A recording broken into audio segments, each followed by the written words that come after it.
Welcome to Get Wed, a podcast to plan your wedding by. I'm Katie. And I'm Kerrie. And we're both here as professional photographers and brides-to-be to help you plan your big day. Each week we'll discuss a topic that you'll encounter along your wedding planning journey. And with the help of fellow industry experts, we'll navigate this crazy wedding world together. Welcome back, everyone. So this is my very first week flying solo without Katie by my side as she's off on her maternity leave. So to say that I am scared is a slight understatement. It is so weird to sit here talking to yourself, but nonetheless I am here, and though it may be strange to have no one to converse with or to ask questions to or to get an opinion from, I still think that these solo shows are going to be really beneficial to all of you out there listening. I'm trying really hard to make sure that I don't talk too fast, and I want to make sure that these episodes are still handy. And I really will value all of your insight as well. So if you listen to this show and you decide actually hearing me on my own is not the way you want the podcast to go, then hop over into the Facebook group and let me know, because we can always make changes, and perhaps we'll have to make this season a little bit shorter until Katie's back from her maternity leave. Despite the fear, I'm going to go ahead and just record this episode on my own anyway, and I've decided that these solo shows should focus more on the things I've experienced in planning my own wedding, or that I've learnt from being a wedding photographer at over 150 weddings and counting, and even on my thoughts on looking back on our wedding day and how things could have been done differently, or even how it feels to be on the other side of the wedding journey now that my wedding day has been and gone, even though it only feels like yesterday still, but it's all over. Chances are these shows are going to be a little bit shorter because obviously it is just me talking, so with just one voice I don't want to bore you all out there, but I do want to make sure that these episodes are going to be like little mini masterclasses for you. So each solo show I have this ambition or this plan to either teach you something or give you a resource such as a printable or a PDF to help you figure something out in your own wedding planning. In future recordings as well, I'd like to maybe get some audience participation. Again, we're going to see how these solo shows go down, so this might not come to fruition. But perhaps some of you out there might be interested in recording like a little soundbite or sending over some information about your wedding day or your wedding plans, and I can read them out on the show or play them out on the show to help other people who may be planning their wedding get ideas and insight from other brides and grooms to be out there as well. It'll be a really fun way for you all to kind of get to know each other slightly and help me out a little bit on these solo shows where it's just me talking aimlessly into your ears. So I will maybe provide a bit more information on this coming at the end of the show, and definitely maybe go into more detail in our Facebook group as well. So anyway, I've already begun rambling, look at me. Let's get on with this week's show. I've decided I'm going to ease myself in really slowly this week, and I'm going to talk to you about something that I know like the back of my hand. So this week it's going to be all about planning your group photographs ahead of the wedding day. It's a part of the day that I imagine most of you are worrying about, but if it's planned properly, it can actually be very painless and can be finished very swiftly, and it can even maybe be fun if you just have a little bit of forward planning ahead of the time. So let's start with the basic questions that I get asked all the time about group photos. First of all, how long do they take? How long is a piece of string? No. Well, really, this is all depending on the amount of groups that you want and how many people you are planning to have in those group photos. As a general rule, I tell my couples to allow 5 minutes per group, which gives us time to locate all those involved, as chances are that somebody important who's in that group photo has wandered off. They've probably gone to the loo or gone to the bar, checked in their bags, they're having a wander around the grounds, all those things that people tend to do at wedding days. But if your families are well behaved, you probably won't need that 5 minutes per photo. But giving yourself that buffer time, which is something obviously I'm a big fan of, it's just going to be useful in case someone has gone astray on the day. You've allowed yourself enough time to make sure you find that person. Next up, I'm asked how many group combinations you should have. And again, this is very dependent on your own situation and family dynamics. I usually advise no more than 5 to 8 groups, because if you go with that 5 minute rule that I mentioned a moment ago, 8 groups will already take you up to 40 minutes of photo time. And all that time that your photographer is spending taking your group photos is time taken away from the time that they get to take pictures of your guests mingling, chatting. Those really nice candid photos that people always really love, the ones that people don't know are being taken. the more time you spend having those formal group shots taken, the less time your photographer is going to have to be able to get creative and get those really nice intimate shots of people just enjoying themselves and having a good time. Also, you need to remember that whilst you want these group photos and they're really important, you'll still need to make time to have time to mingle with your guests yourselves, and you'll want photos taken of just the two of you as well, and also some time to just soak it all in and enjoy yourself on your wedding day. You don't want your wedding day to feel like a big photo shoot with photo after photo after photo. You don't want to look back and remember, oh, you remember all those photos we had taken. You want to look back and kind of forget about having your photos taken and just remember how fun it was to be around everyone. Your group photos are really important, but making sure you get a photo of every single person there is pretty impossible. You really need to focus in and narrow it down to the people who are important and really minimise your group photos, but make sure you're including the people who are important to you. So I realise that now that I've said all that, this probably all sounds very stressful and you're starting to worry about how you'll have the time to do all that you want in the time that you've got. But don't worry, because I'm here with 7 years of wedding advice to help you get through this. Now, when it comes to planning out your group combinations, I always tell my couples to think about the very important people in their lives, or VIPs we're going to call them. And when it comes to your group photos, these VIPs are usually your parents or your grandparents, your brothers and your sisters. So from that point, we can then start to think about the photo group combinations and the order that we can put them in, so that taking photos on the wedding day itself can be really efficient and therefore it won't take very long. You know that I'm a massive sucker for planning, so making sure that all this planned out way before the wedding day will just make sure that you're less stressed on the day itself. It'll be really handy for your photographer. They won't be chasing you up for group photos, and you can just kind of sail into your wedding day being really at ease because you know everything is taken care of. I also understand that not everyone out there is going to have a normal family dynamic. I know that I certainly didn't. I have divorced parents and therefore 3 sides of family to navigate on our wedding day. My husband's parents, my mum and my stepdad, and my dad and his partner and his new partner. So it was 3 family groups that we had to kind of navigate ourselves around, and we did end up with more than 8 photos, but I did make sure that I allowed myself enough time to have those pictures taken by planning out the timings of my wedding day. You can always work out your way around these situations. It shouldn't take too much extra time on the day, but again, it's all about forward planning and planning ahead of the wedding day and making sure your photographer is aware of all these situations too. So let's look at what I refer to as typical group combinations. I don't know why I keep doing these weird air quotes if you're watching on YouTube. Sorry everyone. To save you taking notes, I've compiled all of this information that I'm about to give you into a really handy downloadable PDF for you. It's printable, so you can just print it off, make notes against it. And to do that, to get your hands on that, you can just go to our website, which is www.getwebpodcast.co.uk, and just make sure you try and find this episode, which is season 4, episode 3, and download the PDF from the show notes underneath the podcast episode. So back to typical group combinations. These are, and just for ease, I'm saying bride and groom, but of course it can also be bride and bride or groom and groom too. But to make things kind of easy to understand when I'm talking about separate families, I'm just going to say bride and groom today. So this is the order that I would probably do a typical group combination in. So group photo number 1, bride, groom and bride's extended family. This would include parents, brothers, sisters, aunts, uncles, grandparents and even cousins if you want to go that far. Group photo number 2 would be bride, groom and bride's immediate family. So this is just your parents and your siblings. Group photo number 3, bride, groom and bride's parents. Group photo number 4, bride, groom and both sets of parents. So your parents and your other half's parents all in one photo. Group photo number 5, bride, groom and groom's parents. Group photo number 6, bride, groom and groom's immediate family. Group photo number 7, bride, groom and groom's extended family.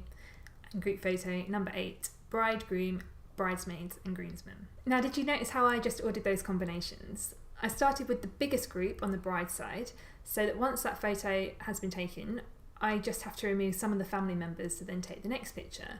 So I'd take that extended family shot, and then I would remove the grandparents, aunts, uncles and cousins, which would leave me with just the immediate family, so the parents and brothers and sisters. And then once I've taken that shot, I'd take out the siblings to leave me with just the parents. And then what I do is I add in the groom's parents to get that combination of both sides of the family's parents, before then taking the bride's parents out, which would leave me with the groom's mum and dad. And from there, I can just build it back up again by adding in the people in that I needed from the immediate family and then the extended family, to make sure that I'm doing the same combination on both sides of the family. I really hope that made sense, because it sounded really complicated when I tried to explain it.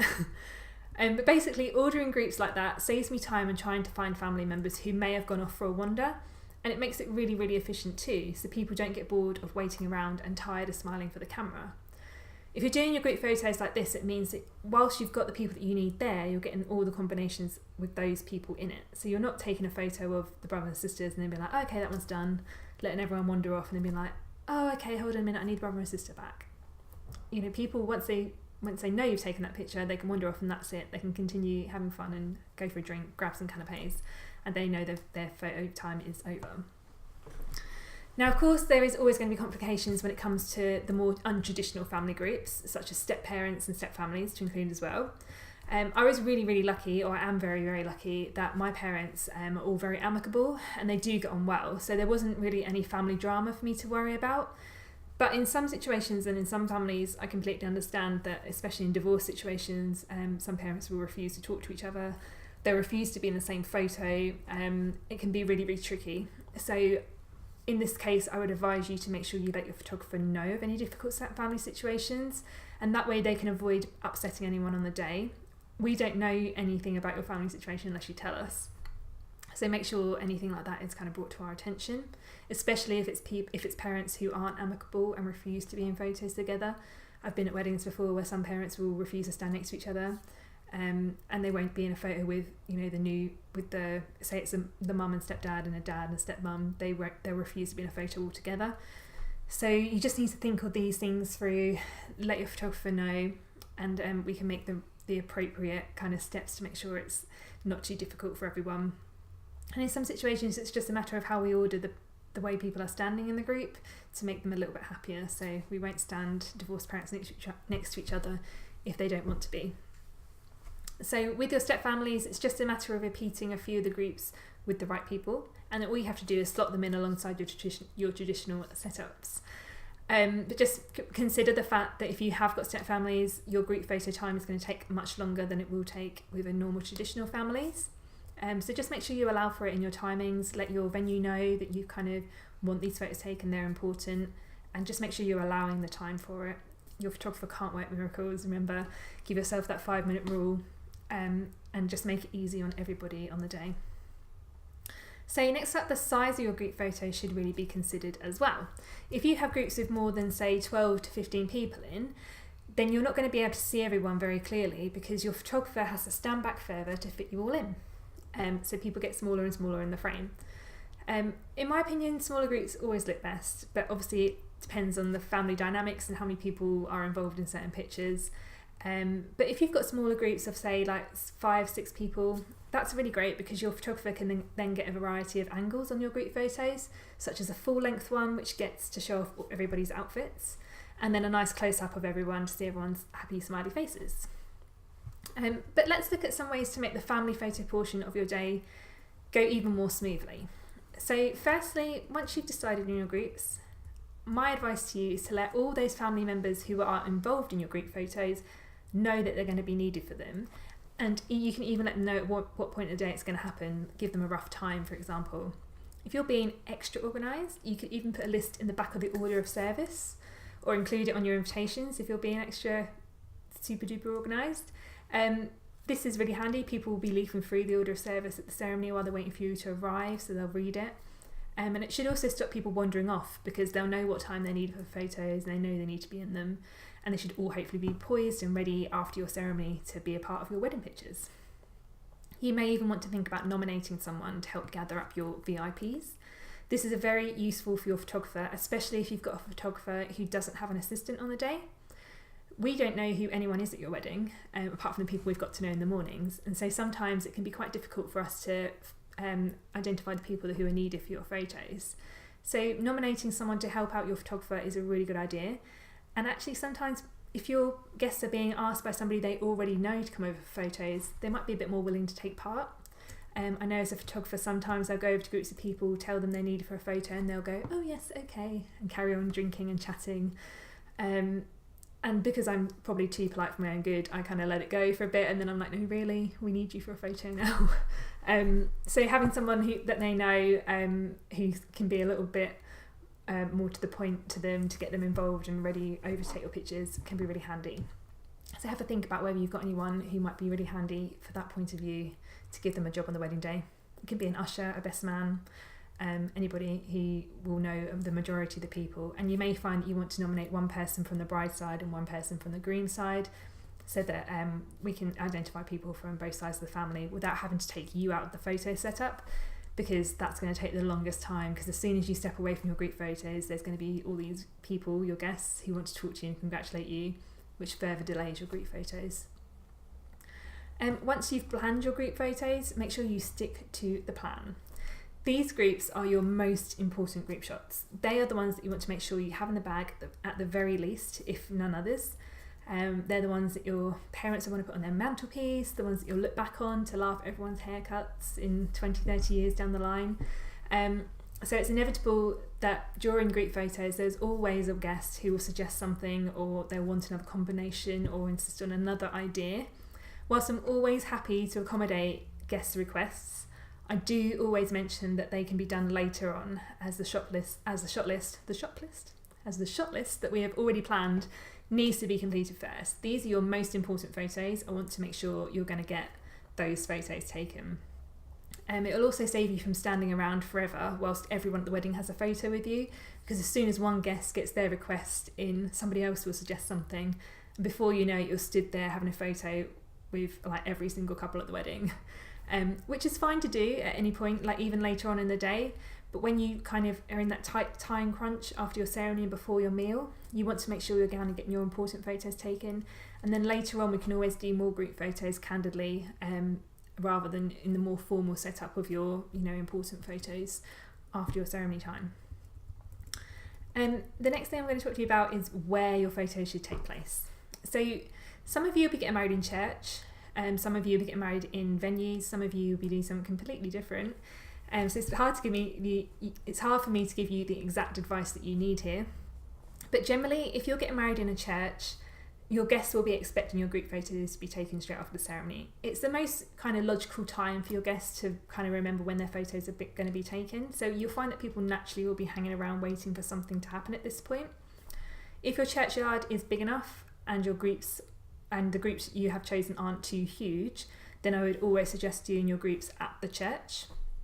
But sometimes if your groups are bigger, perhaps you can do some of them back at your venue or wherever it is you're going after your ceremony. You may find that sometimes the locations that your photographer picks for your group photos aren't what you thought they would be. You might find that they'll take you out of the sunshine and into the shade to have your group photos taken, which I have quite a few people ask me about quite often is, oh, it's nice and sunny over there, why are we in the shade? The reason for that is that as soon as you stand a group of people in the sunshine, you're all going to be squinting into the camera, and that's not a very attractive look for anybody. So what we try to do is take you into a shady area where the light is more consistent and where you're not going to be blown out from all the sunlight on your face, you're not going to be squinting, and it's a much more picturesque location to do it that way around. Most time I find lots of people want their photos taken in the doorway of the church. This is great on a cloudy day or an overcast day, but sometimes, I don't know why churches are designed this way, and somebody might be able to enlighten me, but I found that all church doors face into the sunshine. It's usually, especially in the afternoon, and I'm sure they've been designed that way for some reason, but it's really, really annoying for photographers because that doorway is usually a really, really beautiful shot, but if there's bright sunlight on you, it's going to be so uncomfortable to stand in and have your photo taken. So if your photographer does suggest you have your photos elsewhere, then just know that they've got these thoughts in mind, and they're trying to make you look as attractive as possible in your photos. They're not just trying to take you over to a less attractive situation because that's what they want to do. They're looking at the light and they're kind of planning out those situations for you. Should you have a big group photo of everybody? So I get asked this question quite a lot. Some people at some weddings want to have a photo of every single one of their guests in a big group picture, and that's absolutely fine. You can do that, but you need to make sure that you've got the room to do it.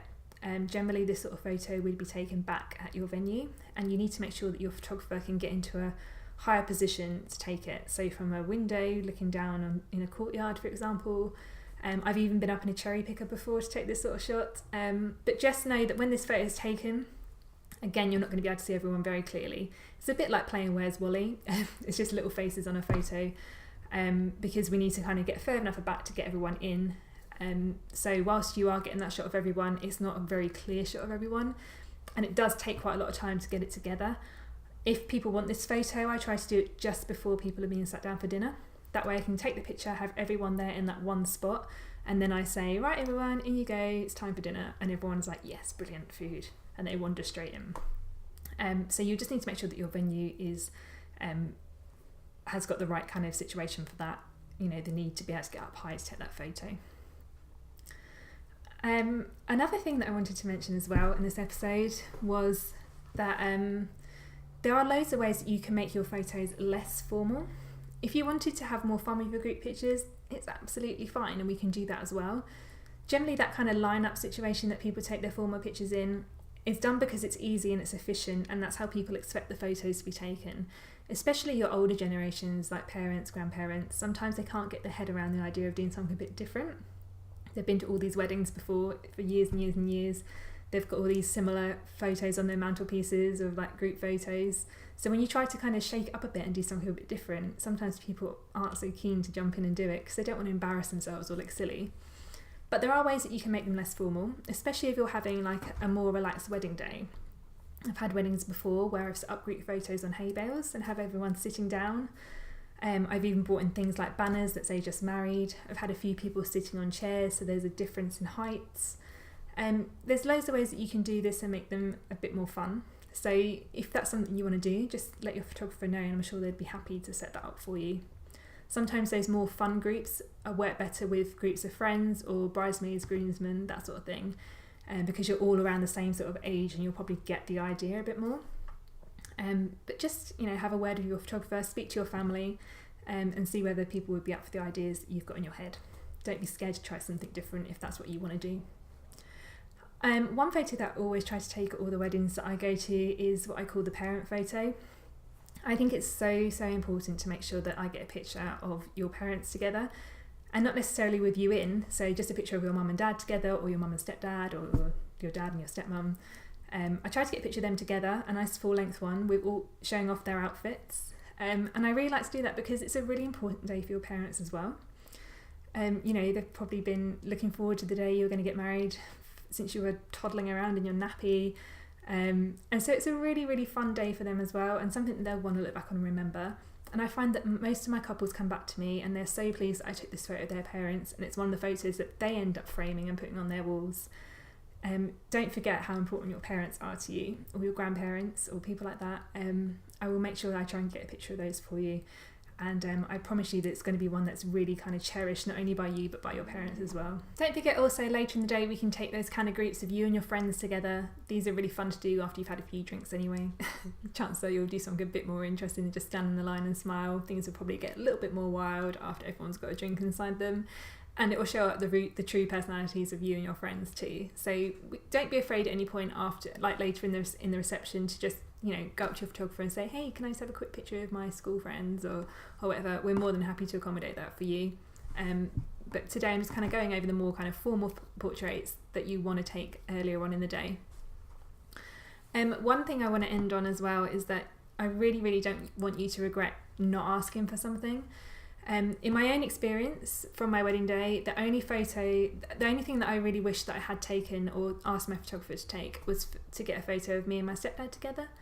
In the morning I had a photo taken with me and my mum, I had a photo taken with me and my dad, but I didn't get any photos of just me and my stepdad, although he was in my family group shots, so it's not like there was no photos of him at all. But this is my own fault. I didn't tell my photographer that I wanted that.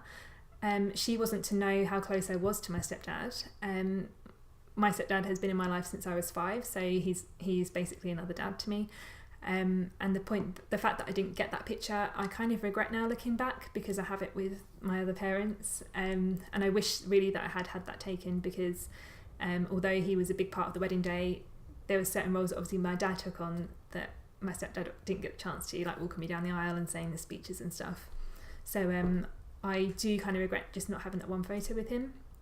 But the reason I regret it is because I didn't ask for it, and I was so busy in the day that it just literally didn't cross my mind. And it wasn't until afterwards, or even it was actually the day after, I remember thinking, oh, I really should have asked for that photo. So don't let anything go by that you're going to end up regretting. I also noticed that I forgot to add one aunt and one uncle into one of my pictures as well, which I'm a bit gutted about.